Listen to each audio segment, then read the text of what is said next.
جب بندے سے گناہ سرزد ہوتا ہے اور وہ معافی مانگ لیتا ہے تو اللہ کو وہ بندہ بڑا ہی اچھا لگتا ہے۔ انسان کے اندر چونکہ یہ دونوں چیزیں رکھی گئی ہیں تو کبھی کبھی اس سے گناہ بھی سرزد ہو جائے گا۔ نیکی اس کی عقل، اس کا فہم، اس کا ادراک، شریعت کی رہنمائی، انبیاء کی تعلیمات اسے بتائیں گی کہ وہ نیکی کے راہ پہ چلے، لیکن کبھی کبھی بائیں سمجھ سے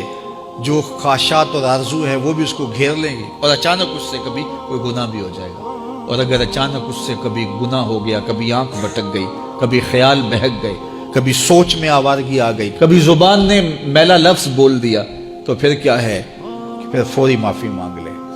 مومن جب گناہ کرتا ہے تو ایسے کیفیت ہوتی ہے جیسے ابھی احد پہاڑ تلے آ گیا ہے، اگر اس نے توبہ نہ کی تو کچل دیا جائے گا۔ اللہ اکبر، تو پھر فوری معافی مانگتا ہے تو یہ اللہ کو بڑا ہی اچھا لگتا ہے۔ اللہ کہتا ہے فرشتوں سے کہ دیکھو میرا بندہ آخر میری دہلیز پہ آیا ہے نا، تم گواہ ہو جو میں نے اس کے سارے گناہ معاف کر دیے۔ تو گناہ کے بعد جو شرمندگی ہے، دیکھیے ایک اور جملہ کہتا ہوں، نیکی کرنے کے بعد جو تکبر پیدا ہوتا ہے کہ میں بڑی نیکی کر لی ہے اور باقیوں کو بندہ حقیر سمجھنے لگتا ہے، اور اس سے کوئی غلطی سرزد ہو جائے اس کے بعد شرمندگی ہوتی ہے اور اپنے آپ کو چھوٹا سمجھنے لگتا ہے اور اللہ سے معافی مانگتا ہے، تو اس نیکی کرنے کے بعد وہ جو آپ کے اندر تکبر اور رعونت اور عجب پیدا ہوا، اس سے کہیں بہتر ہے کہ آپ سے اگر کوئی خطا سرزد ہوئی تھی تو اس سے آپ کے اندر عجز اور توبہ کا جذبہ پیدا ہوا۔ اور اللہ کو یہ بڑا پسند ہے کہ کوئی بندہ، چونکہ ممکن ہی نہیں ہے کہ جب انسان ہے اس کے اندر یہ خواہشات رکھی ہیں تو کبھی اس سے، یہ انبیاء کی ذوات ہیں جو پاک ہیں، باقی کبھی کچھ خطا سرزد ہو جائے گی، اس سے معذرت کر لے۔ آپ نے نام سنا ہوگا ایاس کا، محمود غزنوی کا بڑا محبوب وزیر تھا اور بہت زیادہ بادشاہ اس سے محبت کرتا تھا، تو آیان سلطنت جلتے تھے، تو بادشاہ گاہے گاہے کوئی ایسا منظر ان کو دکھلاتا کہ اس سے میں خاص پیار کیوں کرتا ہوں۔ ایک دن بادشاہ کے ہاتھ میں موتیوں کی بھری ڈبیا تھی اور محل کے اندر یہ ایک حوض تھا، تالاب تھا، تو اس کے اندر اس نے وہ سارے موتی پھینک دیے۔ شفاف پانی اور نیچے فرش پہ پڑے ہوئے موتی نظر آ رہے ہیں، تو اس نے ایک ایک وزیر کو کہا کہ یہ موتی نکال کے لاؤ اور سنو اپنا لباس اور اپنا بدن نہیں بھیگنے دینا۔ تو سب نے کہا یہ کیسے ہوگا کہ موتی بھی تہ سے نکال کے لائیں اور بدن بھی اور کپڑے بھی نہ بھیگیں؟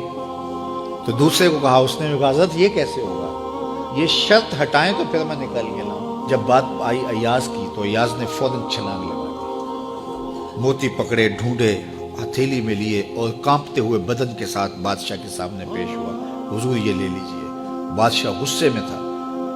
کہ میں نے کہا تھا لباس اور کپڑے بھیگنے نہیں چاہیے، تیرے بدن سے پانی نچڑ رہا ہے، تیرے لباس سے پانی نچڑ رہا ہے، یہ کیا؟ تو ایاز نے ہاتھ باندھ کے کہا، بادشاہ سلامت، آپ کے دو حکم تھے، ایک حکم یہ تھا کہ موتی نکال کے لانے ہیں، دوسرا حکم یہ تھا کہ کپڑے اور بدن بھیگنا نہیں چاہیے۔ ایک کام میں نے کر دیا ہے، دوسری غلطی ہو گئی ہے، معافی چاہتا ہوں۔ تو کہا وزیرو یہ ہے خوبی اس کی، تم نے کہا ہم کیسے نکال کے لائیں، اس تالاب میں اتریں گے تو بدن تو بھیگے گا ہی بھیگے گا۔ تو کہا جب شہوات دی گئی ہیں، خواہشات رکھی گئی ہیں، آرزویں دیوانی ہیں، اور پھر اس کائنات کے اندر رہ کر کے حضرت انسان کبھی تو اس تالاب کی غلاظت سے اپنے آپ کو بھر ہی دے گا، تو پھر کمال کیا ہے کہ نیکی کے پھول پیش کر دے، سجدے کے موتی پیش کر دے، رکوع اور قیام کے موتی پیش کر دے، ہمدردی انسانیت کے ساتھ پیار کے موتی پیش کر دے، سارے موتی پیش کرے، پھر مالک کا جلال کہ تیرے کپڑے کیوں بھیگے، یہ گناہ کیوں کیا، یہ گناہ کیوں کیا، ہاتھ جوڑ کے کہے مالک اس کی معافی مانگ، تو اللہ تعالیٰ پچھلے گناہ نہ صرف معاف کرتا ہے بلکہ ان گناہوں کو نیکیوں میں تبدیل